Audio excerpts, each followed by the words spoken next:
Okay, hey everyone. Let's get started. Final day. Let's have some of these project conversations together as a class in a little bit. Okay, so I'm excited. Today's the final day. Just last set of announcements.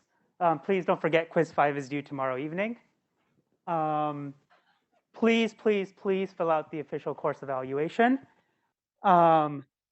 And then the project report is due, that's like 8 days from now, something like that.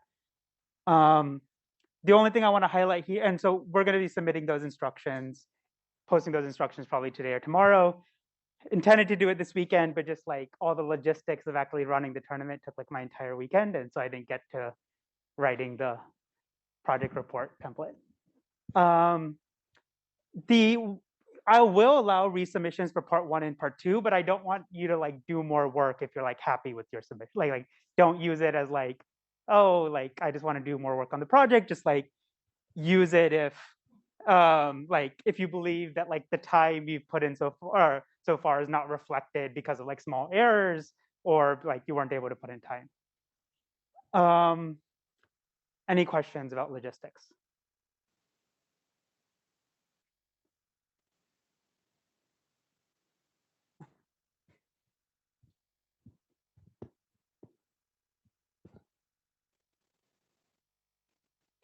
Okay, and so I'll say this one more time. Please fill out the course evaluation. This is different than the sort of the project feedback and the course feedback that I'm going to ask you to do alongside the project report. Sort of like the Google Forms feedback that you do is just like, I'm the only one that sees it, or maybe the TA. That's for like micro level changes, for like, you know, like tactical things that I can do to make the class better. The course evaluation is like things that like the higher up see that like matter for my job and things like that. So please fill out the official evaluation as well. We might have some time. I didn't really want to use class time for, I know a lot of people do. I didn't really want to. Maybe we have some time at the end that we will. Just like go early to fill it out here, but probably not. Okay. So final day. I'm happy. I hope y'all are too. So what I thought I would do today is sort of just give a recap of what we did, maybe hear from y'all what you liked, maybe what you didn't like, and then like discuss the competition and like maybe everyone can share strategies that they did and things like that. Oops. Okay, and so this part of this deck is probably the easiest lecture I made, and that I literally just copy pasted from the introduction lecture about what this class would be about. So let's just do a recap of what I told you this class would be about and what I maybe told you what this class wouldn't be about. And so if you're complaining that this class wasn't about these things, then like I warned you on the first day. And I think it was correct. This was not an intro to data science class. I don't think I taught you how to train many different kinds of prediction models. I didn't really teach you how to scale data science. And I didn't do too much theoretical analyses of these sorts of things. So what did we do? We assumed for the most part that you knew the machinery of training prediction models. And then we thought about how do we make algorithmic decisions using those prediction models in the presence of, well, this was certainly probably the last week or two, you know, and customer incentives, like who they're going to buy from, strategic behavior by your competition, and in some cases, adversarial behavior by your competition. You know, we talked about data constraints. You know, the first part of the course was all about like censoring, other selection effects, unmeasured confounding, and how to do things with limited data. We talked about perceived fairness and ethical constraints, business and resource constraints, in particular capacity constraints, competition, of course. And we didn't get to too much about this. This was potentially going to be one of the miscellaneous lectures, but other things got outvoted. but oftentimes in in a lot of these settings, you have changing environments. So you don't, the world today doesn't look like the same thing as the world a week ago. And so how does your machine learning, how do you like adapt your machine learning model to do that, or how does that affect your predictions, or how does that affect your decisions?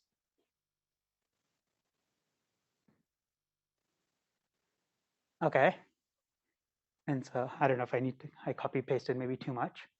And so what I hope you took out of this is how to use a lot of these prediction models that you might be learning in applied machine learning or urban data or some of these other courses.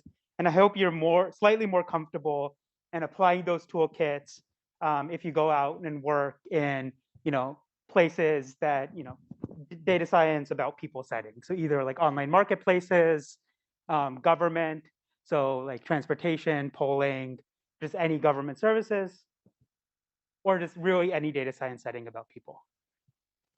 So this is what I hope you took away. Okay. And then maybe I might actually get to leaving you early and doing the course evaluation. We'll see how talkative y'all are.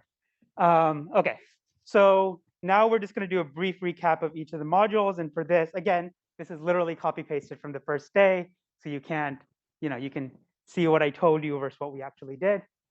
And for this, I'd love for people to just like talk about what you liked, maybe what you didn't, what was surprising, what was unsurprising, things like that. Okay. Actually, I just lied. I think I slightly edited these slides and removed some things we didn't talk about.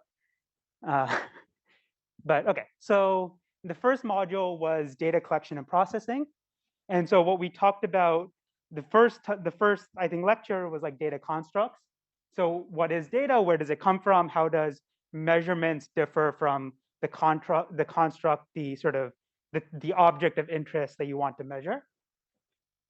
Then we went into common challenges in data collection, in particular selection biases of all kind, and whether that selection bias is measured, and that that for example, less wealthy people are less likely to answer polls, and then you also see the wealth of each individual. Or unmeasured confounding, where the selection bias on who is more or less likely to answer polls is something that's not visible to you. Of course, we did polling and surveying as an extended example. And then I think I briefly talked about online ratings. We, of course, had the lecture on differential privacy and so on. And then we had a guest lecture from Drumo, who was at 538. So thoughts on this module, what worked, what didn't work, I know this was like, at this point, like a million years ago. But brief thoughts on this. I can make this as uncomfortable as we want to pause.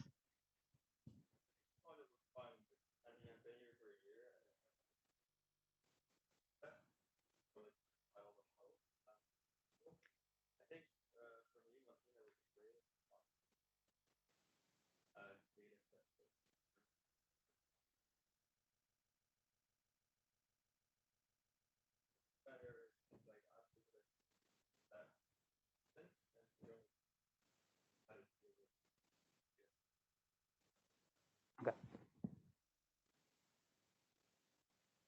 Other thoughts?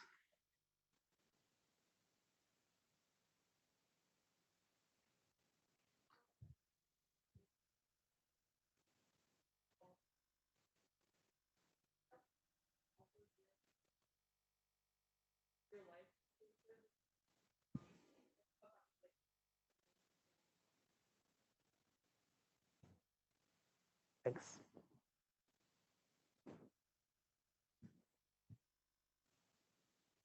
Any other thoughts? I think it was interesting for both, I guess, like when it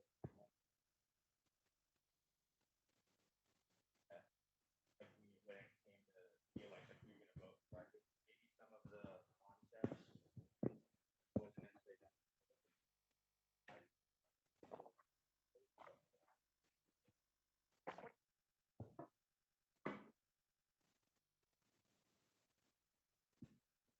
Other thoughts?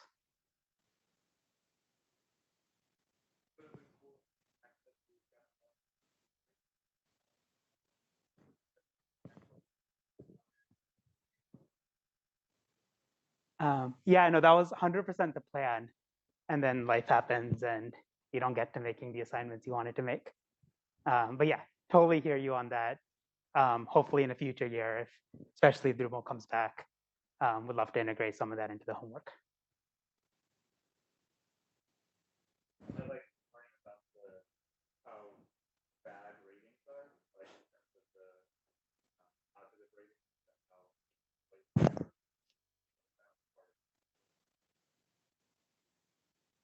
like, starting with like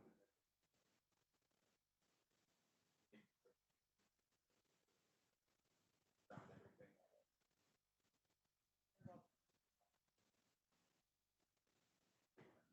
Yeah, thanks. Yeah, no, I think sort of, I know we didn't keep coming back to it, but sort of this, I think this difference between the construct and the measurement really is like we if we wanted to, we could have kept coming back to it in every module and talking about, certainly in recommendations, right? Is like how is the data that you see either that people explicitly give or reveal a choice related to what you care about.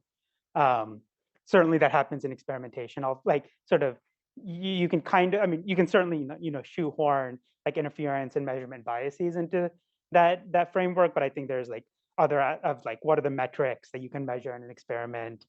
Like you can measure short-term revenue in an experiment. You can't measure subscribers 6 months from now. You can't measure you know the health of our democracy a year from now, things like that. But yeah, no, I certainly think that's like, I mean, in all data science settings, but especially when it's about like opinions or subjective things or um, like any like complication interaction with society, this like difference between the construct and the measurement is, I think, like a very like you should always be asking yourself, um, like before you like do any data, like sort of for any application, you should be asking yourself that question of like, what do I care about and what are good proxies and do I even have any good proxies?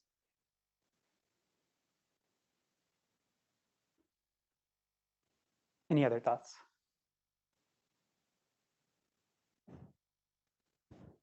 Okay. Okay, so the next thing that we did was recommendation module.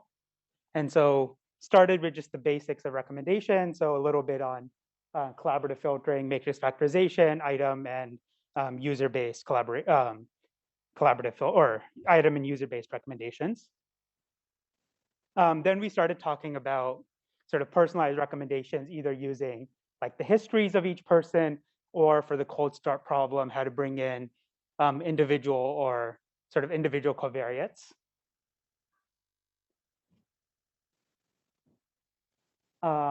We talked about quite a bit about matching and capacity constraints, which I think is sort of, it's funny, like a lot of machine learning classes have a module in recommendation systems, but they never actually get to the recommendation part. They just get to the prediction part. And so I think sort of this, um, yeah, I was trying to get to the actual recommendation part, which you have to deal with these capacity constraints in many settings. Or, and then we had Amy, who's a PhD student here, talk about uh, sort of some of the more societal impacts, but also her experiences at, I forget, Etsy and somewhere else. Sorry, I'll have to look that up again. Any thoughts here?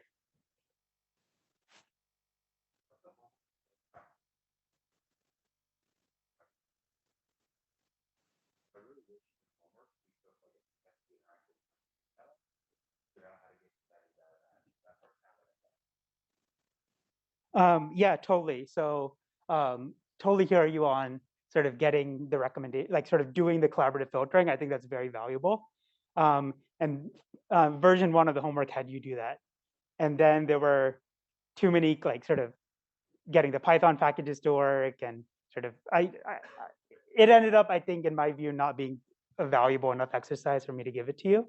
But yeah, sort of I at least should have given it as an option, probably, to do that. And I hope you'll cover that in other classes at some point.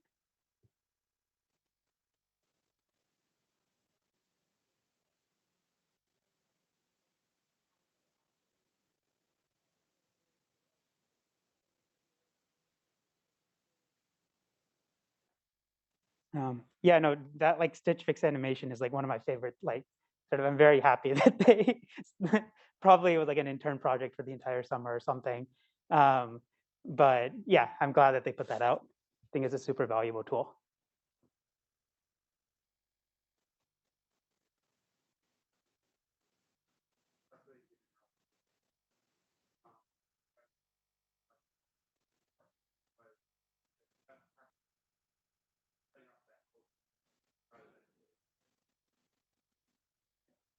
Yeah, totally. Yeah, no, there certainly are better ways um, hinted at them, but yeah, you're right. Probably could have gone more into them.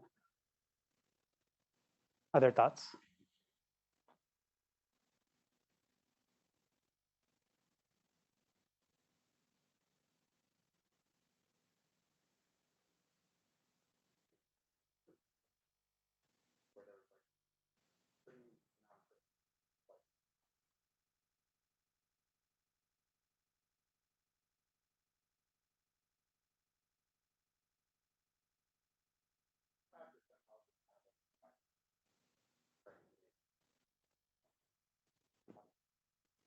Yeah, totally. Yeah, no, I think that's a yeah. I think making a class like this as accessible to a wide range as possible is a really tricky but important thing. Um, Thoughts on like the capacity parts, like sort of was that sort of did the homework drive in? Like if it even shocked me when I did I didn't like sort of like put my thumb on the scale for like training the recommendation such that I would have such a skew. It sort of just happened. I mean, I was expecting it to happen, but it sort of just happened for the capacity. Did sort of was anyone else surprised by like just like how like bare bones recommendations skewed like items toward the most popular?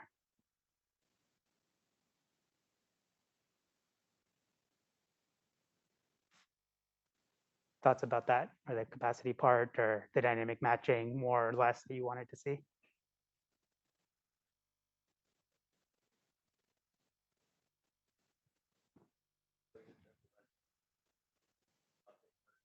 Yeah.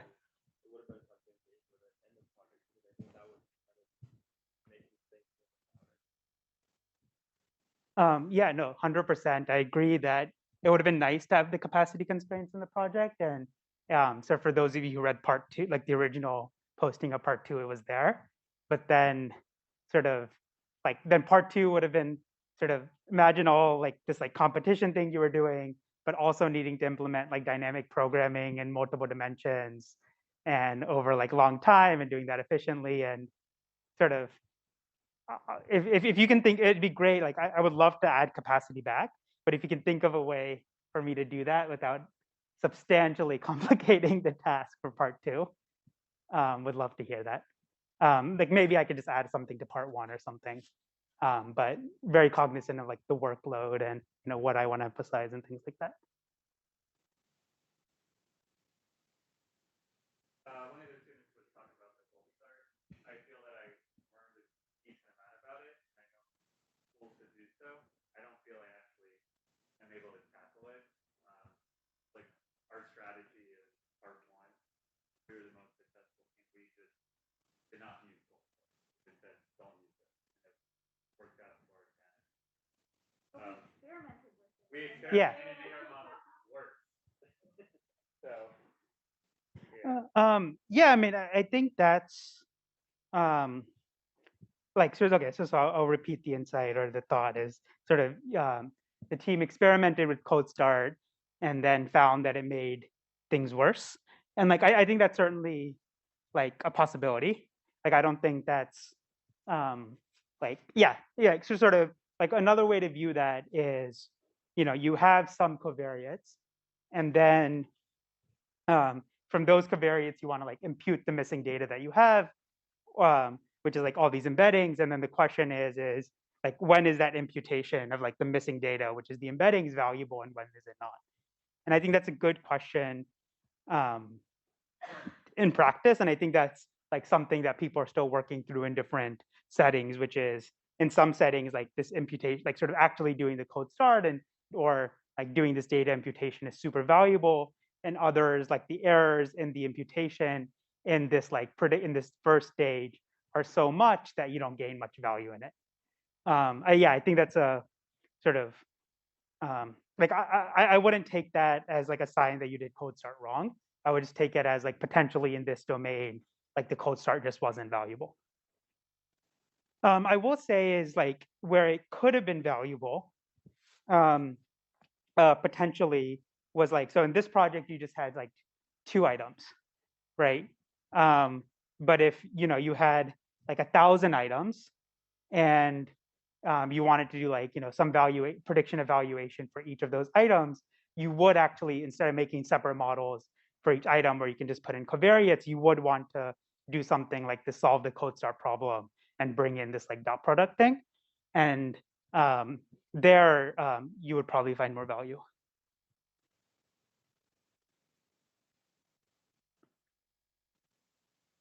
Other thoughts here?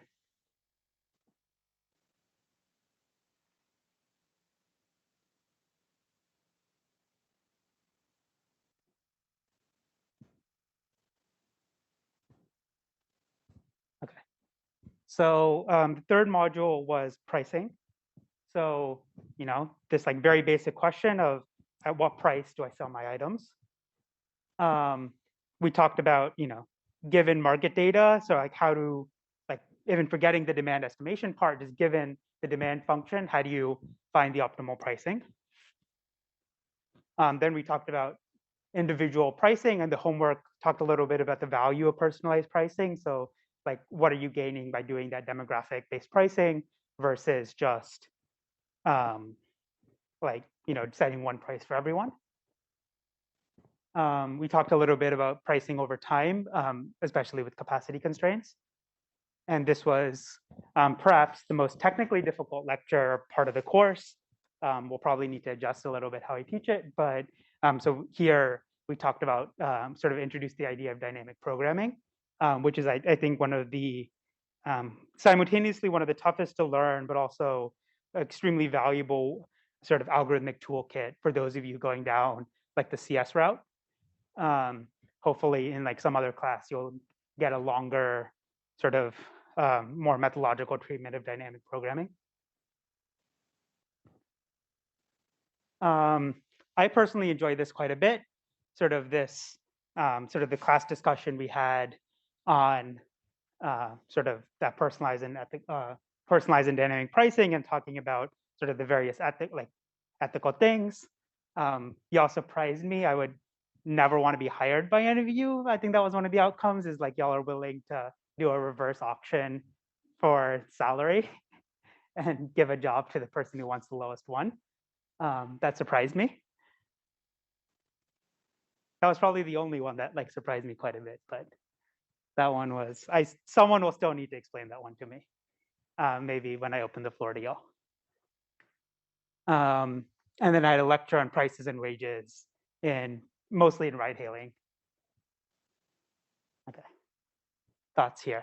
And especially if someone can explain that one to me is why you're willing to sort of do that reverse auction, if y'all remember.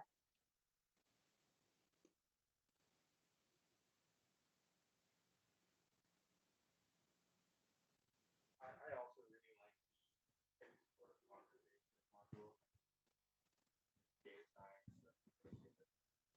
That element really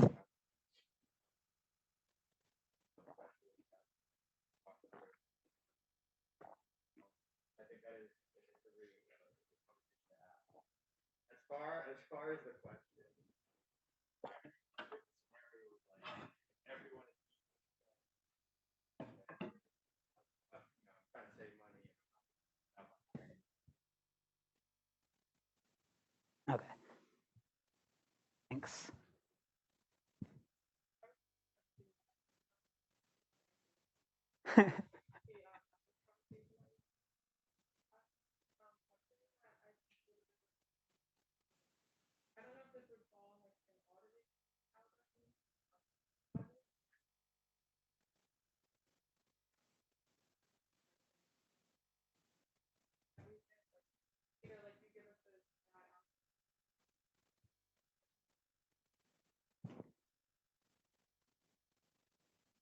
Yeah, no, I think that's a great point, and that's one of the things that I was on the fence of including the project report, but now that you said it, I might.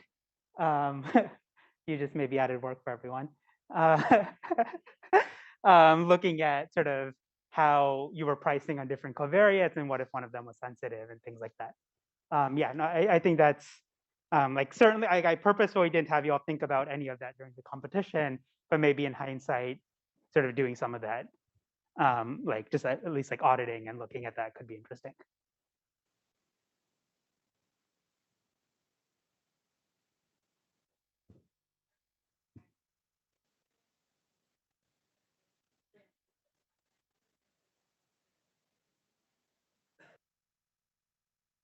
Oh yeah, yeah. So was there a guest lecture here? I forget if there's a guest lecture. Oh yeah, yeah, yeah. Oh yeah, Hannah's guest lecture on the experimentation. And there, yeah, no, she talked about yeah, she talked about and I talked about a bit as well, like pricing and Airbnb and sort of how experimentation might be hard with pricing.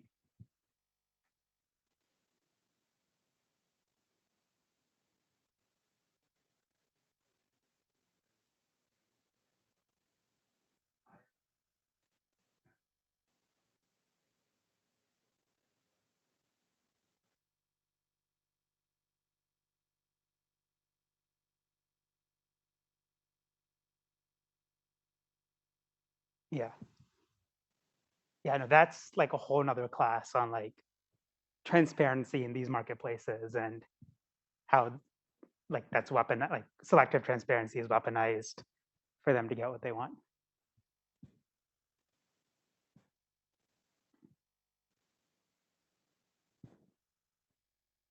Any other thoughts here?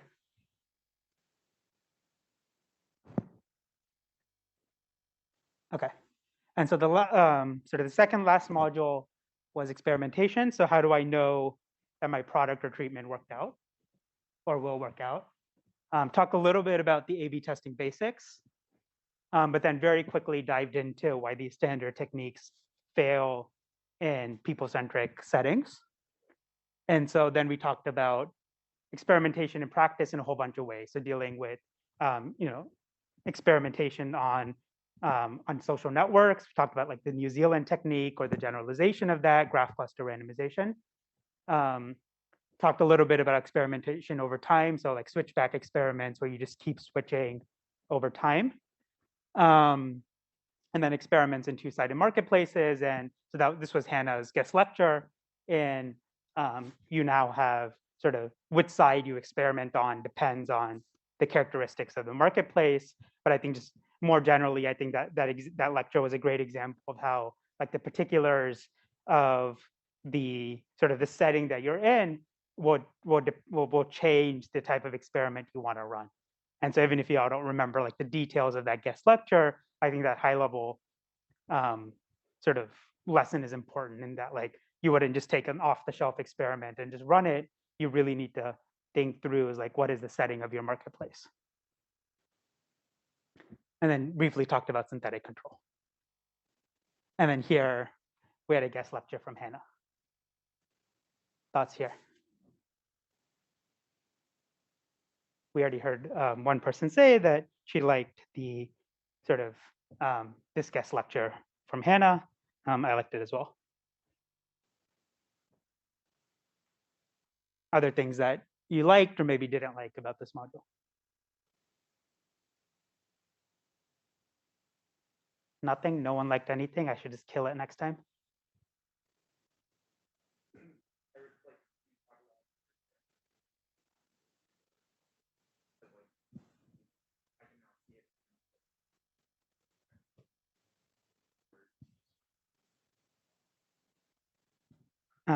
Yeah, I think that's like one of the really like interesting things is like sort of you can just say the word interference and like summarize it and like we spent like 3 or 4 lectures on different kinds of interference and different ways to do it and it's all just goes back to the same idea, but it's like it's actually kind of hard to recognize sort of until you've just seen a bunch of examples and like see like the 10 different ways that interference can happen.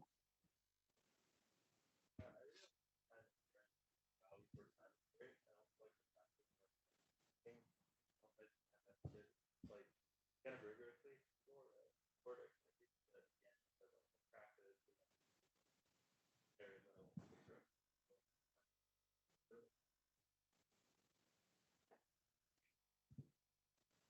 Yeah, I think this was the part of the semester where I was like, I think maybe everyone needs a little break, so slightly shorter homework than average. Other thoughts? Yeah.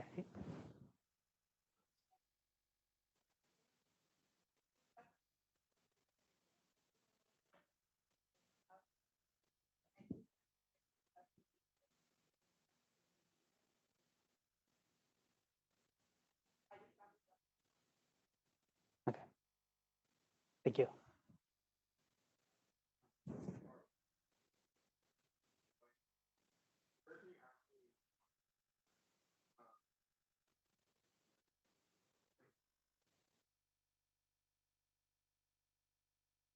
Yeah, and I think that's like, um, like I hope that that was like an abstract theme throughout the class, which, like especially in like graduate courses, we teach like in a lot of graduate courses we teach you all these like sophisticated methodological tools, and then give you warnings like, oh, you have to use them correctly, and then you go on the real world and like no one has the time.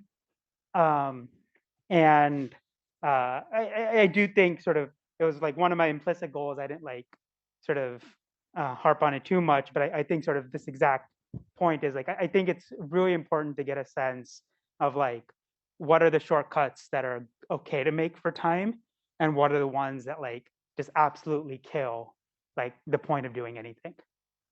Um, and yeah, I mean, I think it's true. Like in a lot of settings, sort of like the shortcuts are the right thing to do in terms of business impact.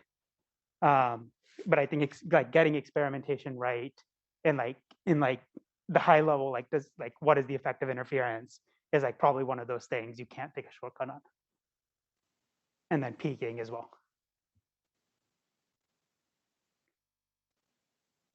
Other thoughts?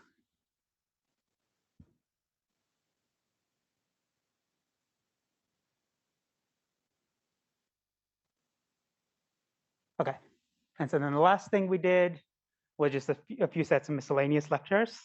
Um, I'm glad the survey worked out to talk about the things I wanted to talk about, but we ended up talking about the first one was differential privacy.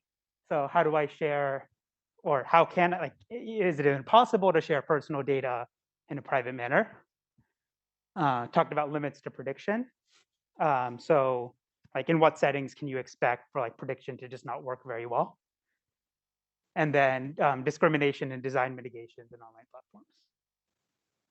And then here we had some of my favorite guest lectures of the semester. So Lily talked about anti-poaching efforts and using a mix of like applied game theory and applied machine learning for that. And then George and Jaren from Clipboard Health talked about sort of a bunch of like experimentation and pricing and a bunch of other design considerations and they're sort of a modern healthcare marketplace. Thoughts here? Um, sort of, are these the right lectures to continue doing going forward? Are there other lectures you might have wanted to see? Things like that.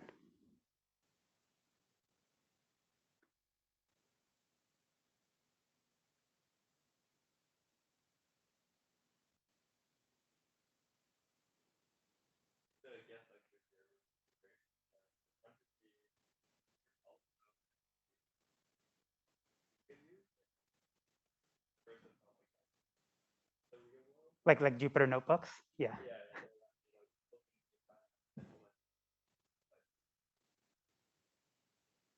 Sorry, are you saying like the content of the assignments or the fact that they're done in Jupyter notebooks?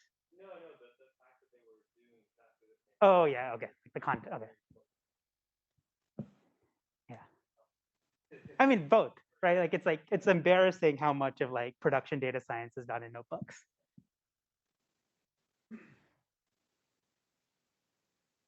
But yeah, certainly hope it's nice to see that the content was also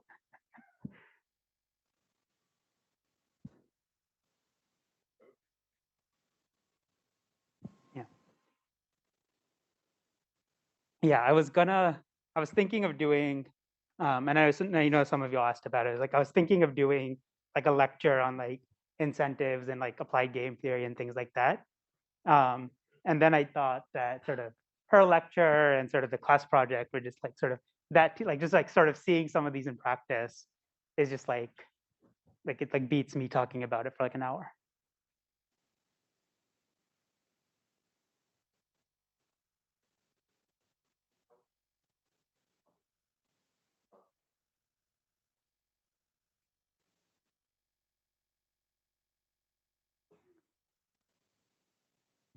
Um, yeah, no, I think sort of it's sometimes it's fun to like throw water on ideas and like sort of show or at least like think about when is like I don't want to like send the wrong message in that like there are settings where like you want to use the full machinery that you're learning in these classes, but then in a lot of settings you don't. In fact, I was talking to my advisor who like one of my advisors who's like done a lot of sort of spent a lot of time in industry back and forth between academia, and he said this about PhD students, but I think it equally applies to like folks who've done like the types of programs y'all are doing, where he said that sort of it's really hard for like a new PhD student going into industry, and that they just spent 5 years honing sort of how and when to use the most complex tools possible, and then they go into industry and like 99% of the time it's just like not useful, and they still want to spend the time on doing it, and then like someone needs to sit them down and say like no. um, and except like 3 years later they're some of the most valuable people in the organization because like sort of they've developed that mental model of like this 99% of the time I don't need to do this, but then when the 1% comes, like they're able to do that 1%. And I think sort of developing sort of that idea for the like limits to prediction and like sort of like everything y'all are learning here is like there's like it just I think comes with experience, and like hopefully the class project gave you some of that of just like trying to get the sense of when are the tools I'm using actually valuable over like linear regression, and when are they not, and then hopefully the things that you're learning in your courses will like the times when they are actually valuable over like linear regression you're able to implement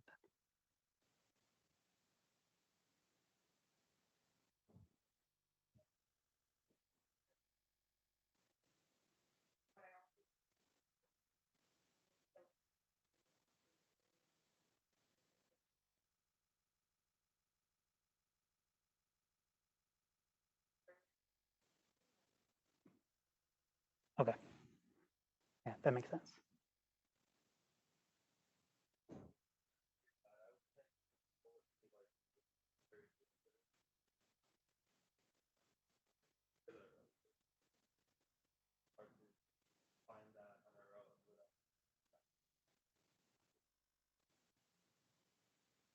Yeah, thank you for that. Other thoughts?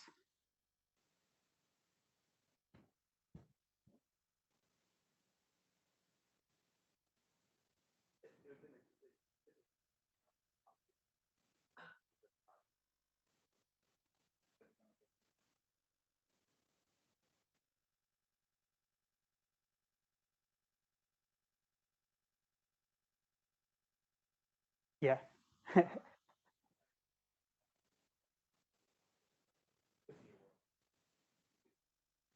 Yeah, no, I think that definitely makes sense. Yeah, no, the sort of when you're planning the semester you don't realize that Thanksgiving break just like takes out like a big part of November, and like a lot, a lot more than it like officially takes out. Yeah. Any other thoughts?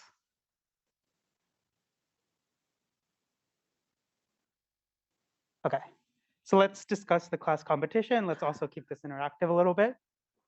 So I just found this article, so I thought it'd be interesting to share. Is like I know some of this happened during the competition where like prices went like really low or really high, and that's like not theoretical. So this is an article sort of screenshotting two Amazon sellers who I guess they both had algorithms to actually price about 10 cents more than their competitor, because like maybe they thought like they wanted to like positioning themselves as maybe the more reliable person or something along those lines.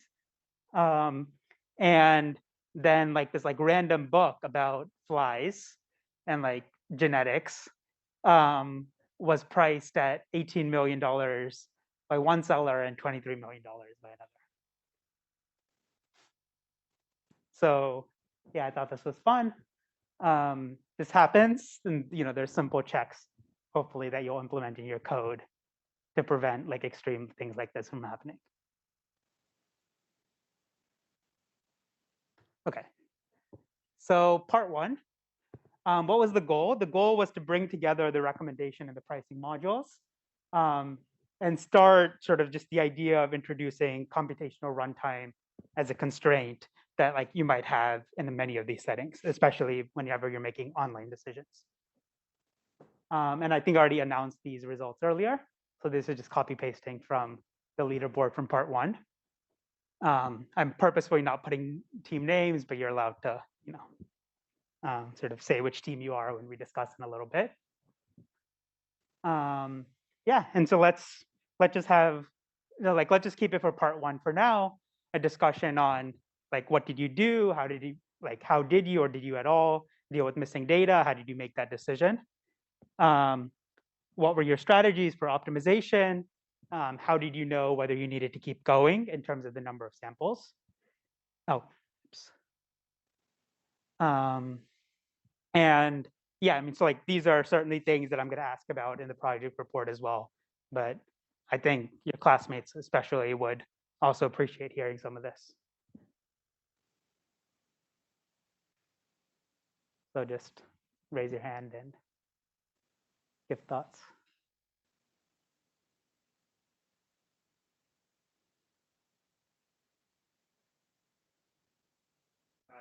We created two demand estimation models. Oh, also, sort of, if you're comfortable, you can say what team you are, especially if you're one of these three teams. So we're Team SPM. So we created two demand estimation models. One for with the missing data, or the embedded, and that you can make the item vectors. One without the data. And then we just use a simple logistic regression to try other models, but we found there was no stability. We tried to for Defron method. It was a little noisier. And then for determining the optimal revenue, we did the gradient approach, but we didn't use like a random sort of value for the stochastic down. We would like do a window of 10, and then we find the price. We did a little bit to the left, a little bit to the right, down. Like it was like a. So you did like batched, essentially like batched gradient descent type thing. And then when the epsilon was very small between like the expected, I think it was like the revenue or something, then we stopped it. Okay, so your stopping time was when like the gain in expected revenue was not too much. Correct. Okay. Yeah, and I think that's important is like sort of, you can run the optimization as much as you want, but like if you're at the point where you're zoomed into the 10th cent, then like that doesn't matter for expected revenue, and it's probably going to be overwhelmed by like just like your noise in the demand prediction and like your errors in the demand estimation anyway. Yeah, so I think that's like sort of getting that stopping time for like the sampling is like an important thing to do.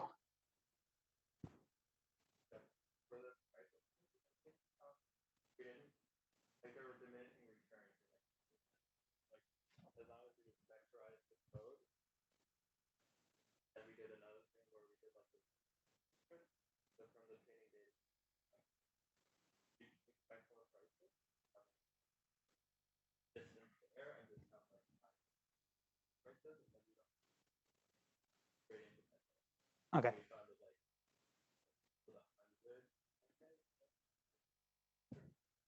Okay, so like weighted sampling of the optimal prices weighted by sort of like training data.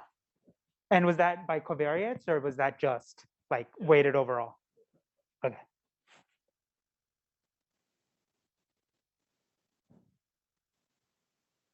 Any other approaches or like interesting things that y'all did or found or evaluated or tried or worked or didn't work.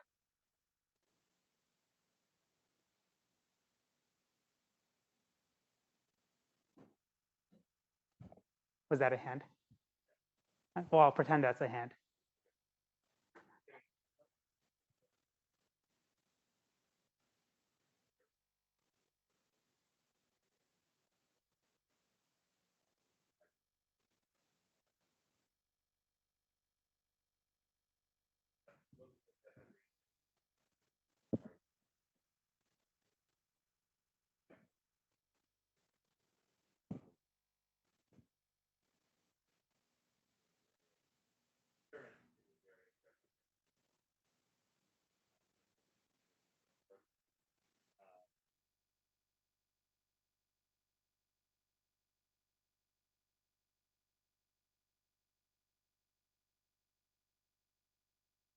Okay. Other thoughts here? What, maybe someone can talk about something that they tried that didn't work and then they replaced, and like how did you make that decision?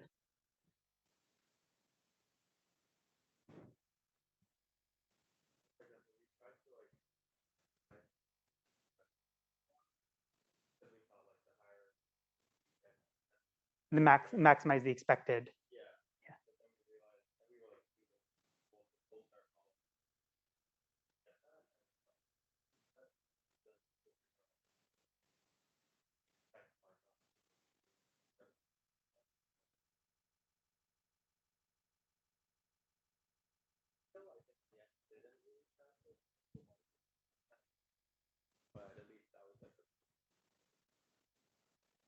Um, yeah, and I think that's like a super important insight, and that like sort of this part really had like two subparts, right? You needed to create a demand estimation, and then given the demand estimation, you needed to optimize prices. And if your demand estimation was like super noisy, then like your optimal prices will like find some weird price that like optimizes the noise in your demand estimation. And so you can't use expected revenue as sort of the objective, but then also like accuracy in your demand estimation is also not the objective, right? Like if you're accurate in like parts of the space, sort of like going back to the thought of like creating a weighted grid of like some parts of the space don't matter for prices. If your demand estimation is really good at the parts that don't matter and then really bad at the parts that matter, then that's also um, not gonna sort of be very good. And actually, this is like an entire line of like work nowadays, and these are called sort of predict and optimize systems, where like sort of this like basic idea is there in like all types of systems, where your first, actually there was a talk here at Cornell Tech a few days ago, where you first want to like build a machine learning model to predict something about the world. So for example, like maybe the Department of Transportation cares about like bus route, like deciding where to put bus routes. And for that, they need to like do demand estimation for like which bus stop will like have how many people if you put a bus stop there. And then you want to do optimization given your predictions, where then you need to like decide where to put your bus stops. And so that's like the exact same basic framework that we had in part one. And sort of the insight from that literature is if it's like is like exactly this tension, and that you don't know sort of like neither objective by itself is very good. Like the objective of expected like optimization value is not very good if your underlying prediction model is bad. And then like accuracy in your underlying prediction model depends on like depending like where you want the accuracy, like you want the accuracy near the optimal points. And so there's an entire line of literature now on like how can you like connect these two stages such that you're not just doing the two stages but like separately, but you are sort of like passing information. Like sort of like one heuristic could be, for example, in your optimization step, you like figure out exactly like here are the prices that tend to be optimal, and then you go back and retrain your machine learning model that like make sure that it's more accurate around those prices. And then you go back and do the optimization, and maybe you go back and like of course there's like that's a heuristic, like there's smarter ways to, and like settings where you can like optimally do this in one stage combined and like pass gradients from the optimization step directly into your machine learning model and all of that. That's like too advanced probably to cover in this class, but sort of I think it's worth recognizing that like sort of these are two separate stages that people often like sort of these are two things that are often done together, like prediction and optimization. And it's like really important to be able to validate and sort of do these like sort of recognize that these two things are connected.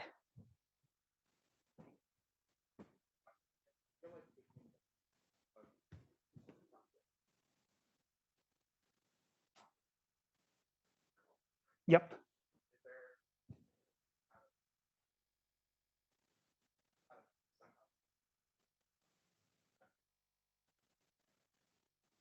Yeah, so that means I think that's a great observation. So the observation was like, especially when you're taking a max, right? So like in the you can think of the optimization sense, optimization part is taking a max over the prices that like maximize your revenue. The max function is really susceptible to noise.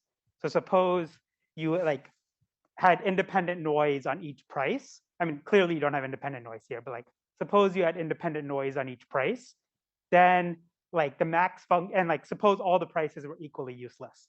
Then what the max function would do was it would like set the price such that the noise was the most positive, right? And it would like pretend that that was the optimal. And so that's actually very similar to like what was going on in the peaking example.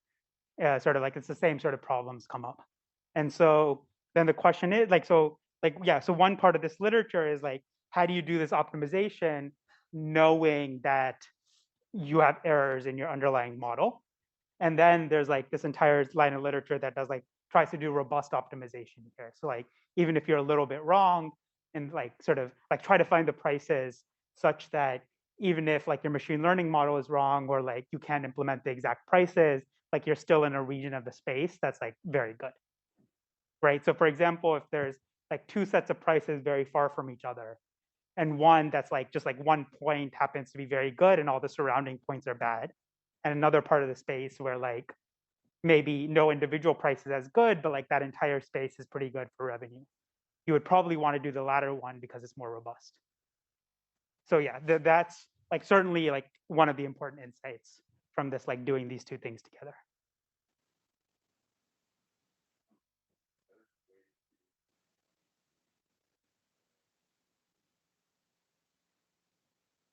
Like better way than, yeah. So the question is like, so is better ways to do this than like KNN for the cold start problem? So like one team expressed that they found that they just like abandoning that part sort of worked out best for them. Like other things that you could have tried to like individually regress sort of each of the components. So do a regression, like do 10 regressions for component 1, 2, 3, and so on based on the covariates. That would probably be a reasonable approach. Are there other things people tried and found worked better than others? Yeah.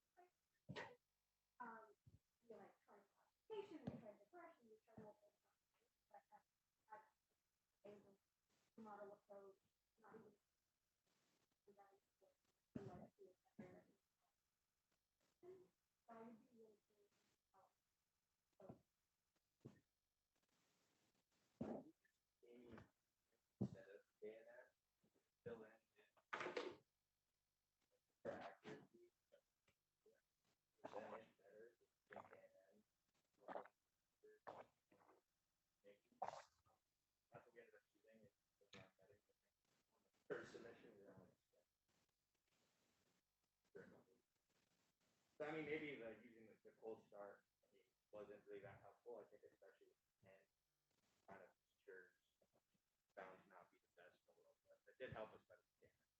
Okay. Thanks. Other thoughts here?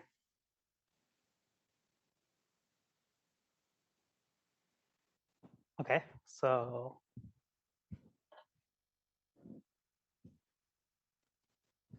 okay, sorry, typo on the title slide, should be part 2. Okay, so what was the goal of part 2? firsthand experience with like incentives and game theory and how it makes basically everything we covered in class more challenging. And I think it's interesting because sort of like there's this like entire like both operations research literature, economics literature, certainly there's an entire operations research literature on pricing and dynamic pricing and personalized pricing. And all of that, like 99.9% of that literature just ignores competition. Just like always thinks about sort of how would a monopolist price goods. And that's like clearly not the world that we live in. And like the literature is just starting to like think about pricing with competition. And like clearly as much as many of y'all found out that like completely changes like entire strategies. Like you might have been found out that like throwing out what you did in part one was the right thing to do. I don't know if anyone went that far.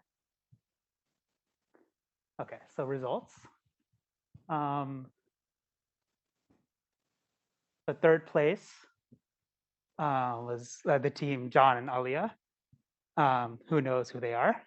How this maps to the names of the individuals. They got on average, so this was the mean revenue per game, not the median, so the mean revenue per game. And so they got about 984. Second was Team Espionage, who just edged them out. So this was probably, if it was like one game, probably just made that difference. So the mean at 989. And then first was Team SVM again for 1,221 mean revenue per game. And I think, I mean, I'm sure they can talk about it. This was probably purposeful strategy, but here it mattered. The rankings mattered quite a bit, whether I use the mean or the median. So I said, I use the mean because that's what I said. But if I use, so what do I mean the difference between mean and median? So the mean is like, if you get revenue of 20,000 in one of the games, that'll like put your mean up quite a bit. But if you get revenue 20,000 in one of the games, then like your median doesn't go up unless like that's how like unless your median value was that high. And so the mean is more sensitive to outliers. And so if you like look at their head to head, like half the games they got like 500 or something very low, and then half the games they got like 2,000 or 3,000. And so they would have been like, I think, third or fourth place if I calculated by median, but sort of the mean, they ended up winning by the mean. So yeah, let's just do the same thing here. Discussion, how did you adapt to your opponent? How did the goal of maximizing revenue versus winning each game affect strategies? And then like anything else that you did that you're proud of and that want to share with the class, or maybe that you did and then maybe found out didn't work so well, or so on.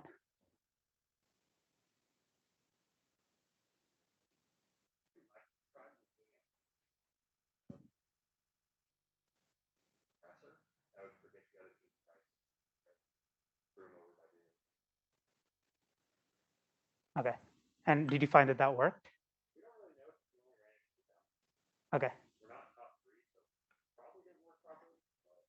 Yeah, I guess it's hard to answer to like know if it worked yet because I haven't released, like I'll release all of those today, like the head-to-heads and so on. Okay, so you actively tried, and so at least against the dubbies, it seemed to work. Did you try running it against yourself? And how did it go there? Did you just converge to zero?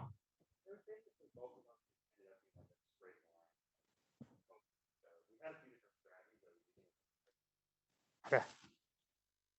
Cool.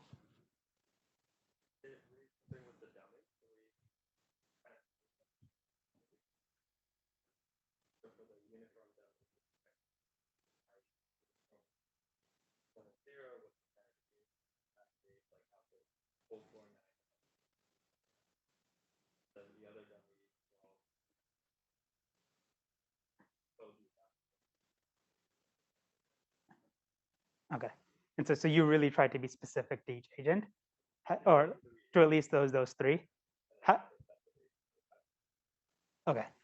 And what did your separate strategy for the rest do?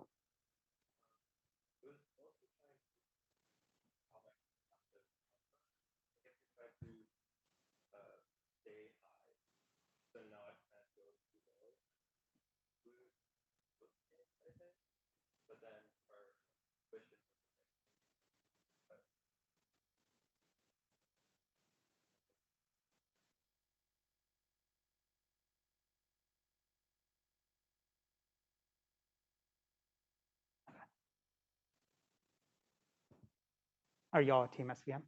Okay. And so our strategy was that we assumed everyone would implement a version of alpha.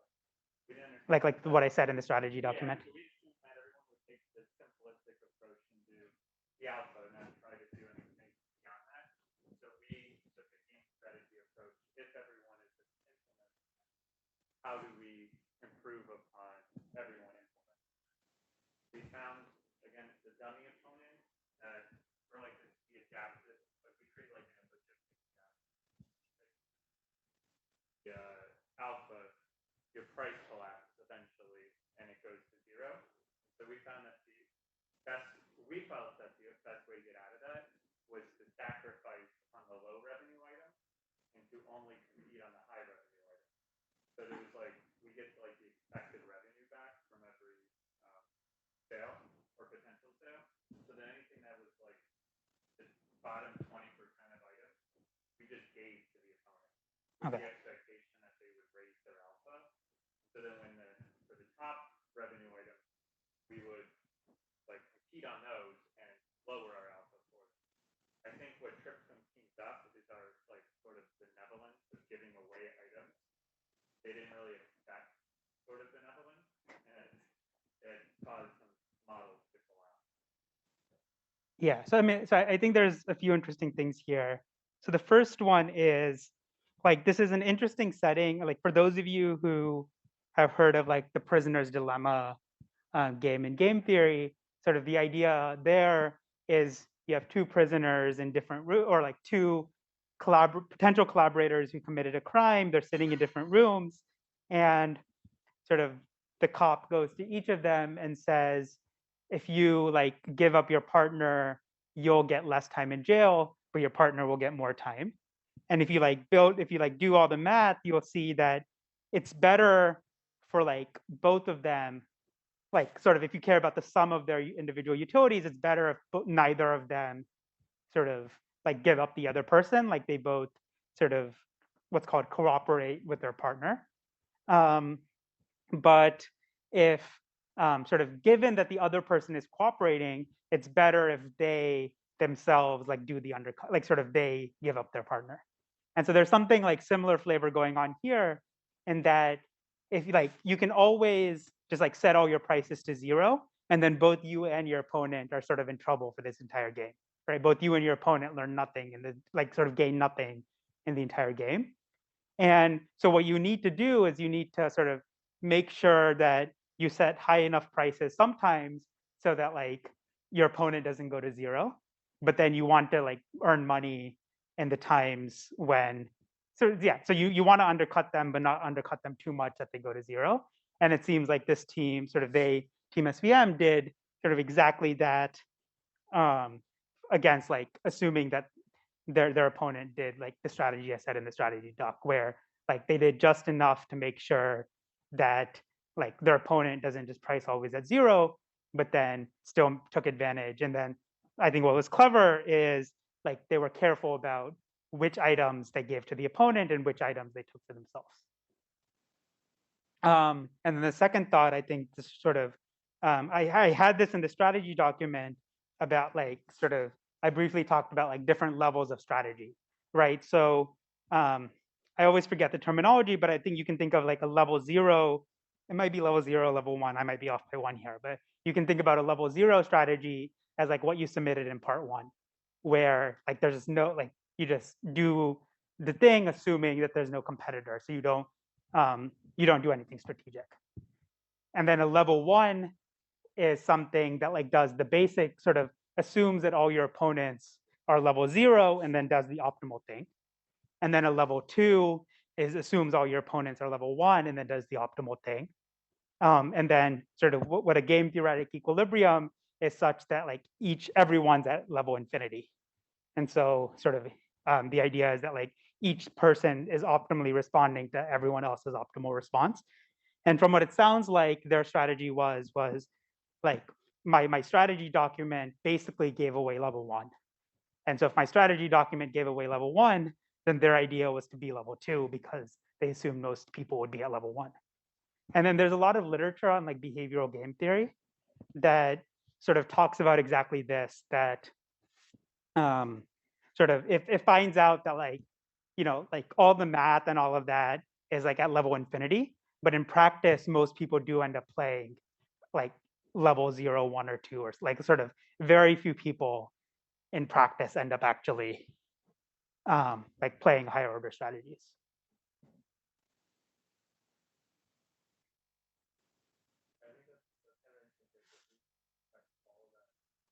I think that's kind of interesting because we expect all of that, but I think we ended up kind of not like good enough.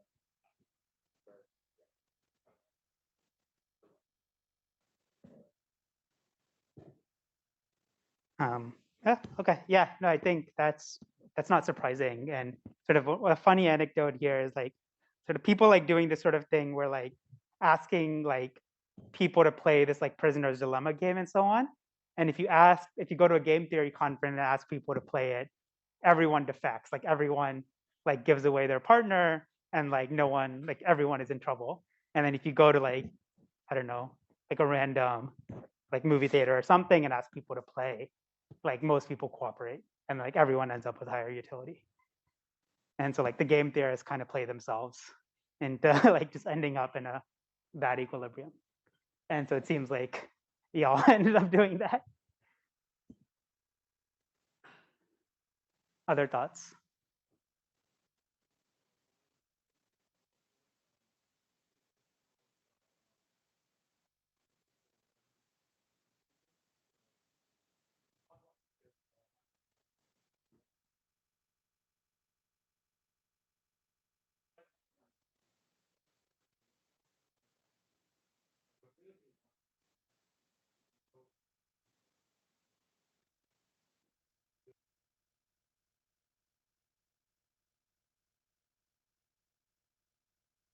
Okay.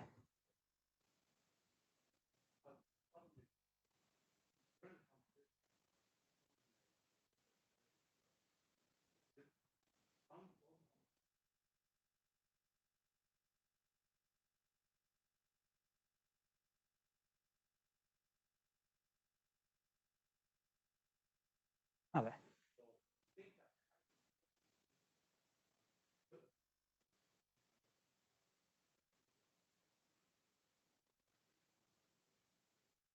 Okay. And how did you like retrain your entire model every time, or did you use like some online learning things so you didn't have to retrain that model?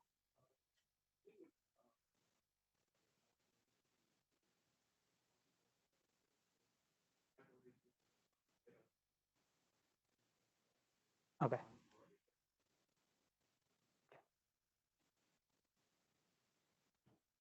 Any other thoughts? We have about a few minutes left.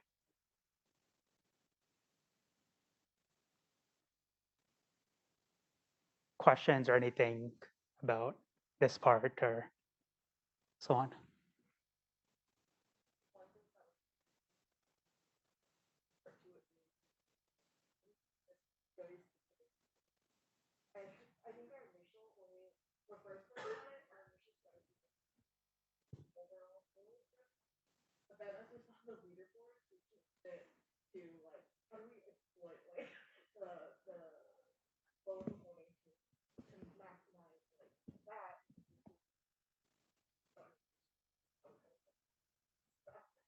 Yeah, I mean, I think that's the fun part of these competitions is like sort of like people start trying to win sort of like the very specific rule set that you've set up.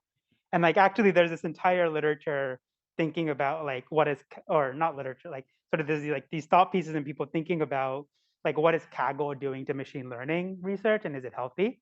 Because sort of you can think about the entire machine learning community in some sense like falling into that same trap where you're trying to maximize like essentially like performance on these like large data sets that are essentially Kaggle competitions. And like, is that the right way for an entire research community to orient themselves and like think about their goals? And like the answer is probably no. And but like that's like almost exactly what's happening.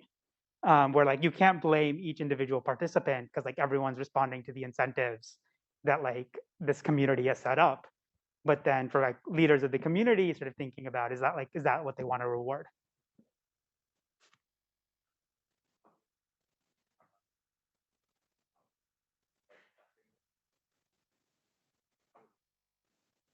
Yeah. So the question is how would I approach it?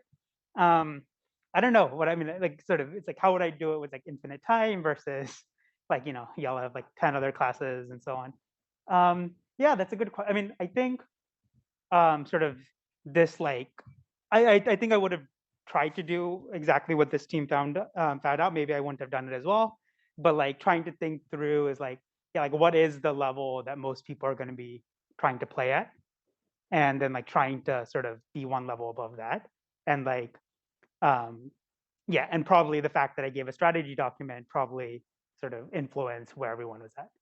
I think I would have tried to do something like that. And sort of maybe we can just in the last minute or two is like sort of I'll just give my like class themes, and I think sort of a lot of it relates to that. Okay, so just as a conclusion, I'm gonna again these are the class themes I gave on the first day, and so hopefully I fulfilled my promise of like these are what we talked about.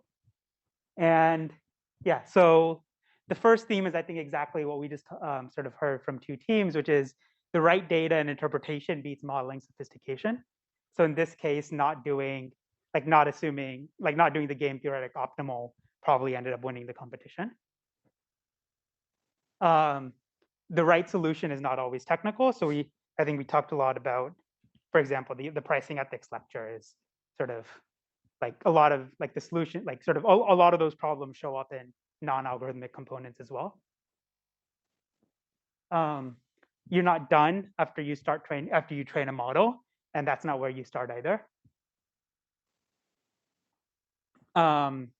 Most mistakes are made in understanding and applying the basics. So for example, in this competition, some of the teams went to like negative pricing. And so like checking that like, price, like sanity checking that your prices are not negative instead of just like trusting your machine learning model is probably something sort of, right, like that was probably a mistake that like swamped out your average performance in like every other game.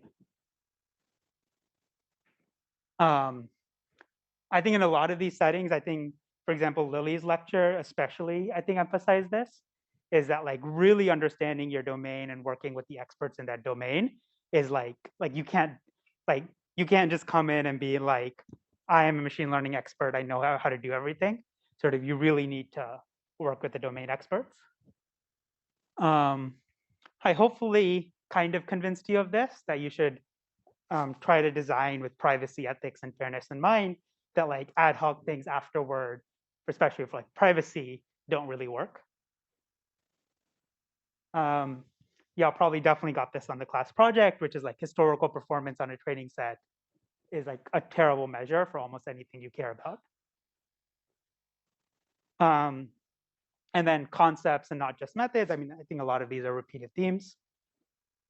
And then I think I sort of maybe added this one, was this sort of, I think it is important to like a lot of the lessons in this class was about like being careful about like not sort of like not just like blindly applying, or like sort of like not just applying something without being aware of the context, or sort of like the dangers of a lot of sort of just applying like a off the shelf prediction model. And I think really the key to like sort of not making these mistakes and like really using these tools to their full potential is just like being like curious about the particulars of like how they're failing or how they're performing. So like in what cases are they not doing what, like sort of like not just sweeping everything under the rug of average performance, like really just trying to be as curious as possible about your model's performance and about like the setting it's which is applied to. And so maybe I'll just end with like at least what I think is like the 4-sentence summary of all of these themes. Which is first one is like just like understand the basics of your setting. Understand the context of like where you're applying the thing.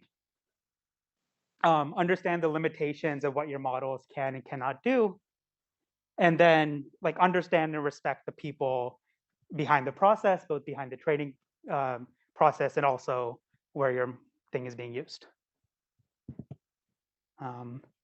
And that's all I have. I really enjoyed this semester. I think sort of this was the highlight of my first semester as a faculty member. Thank you for that. Please stay in touch, and please fill out the course survey. Well,